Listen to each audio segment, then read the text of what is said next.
అన్న గొప్పగా బ్రతికేటోళ్ళ మీద ఏడుస్తలేను, కానీ గొప్పగా బ్రతకాలని చిన్న ఆశ. కూలి వేసుకుంటే కడుపు నిండినట్టు, లేకపోతే పస్తులున్నట్టు. ఎవరు రాసిన రాతో గాని ఆనందంగా గడపాల్సిన వయసులో కష్టాలు, కష్టాలను ఎదుర్కొనే వయసులో బాధ్యతలు.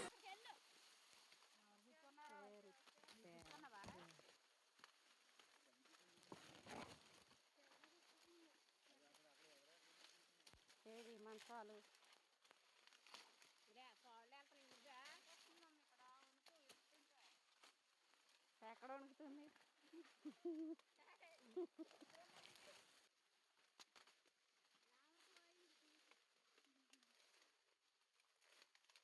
ఎండకే కొబ్బరి చెట్లు ఇరుతున్న గ్లోరీ.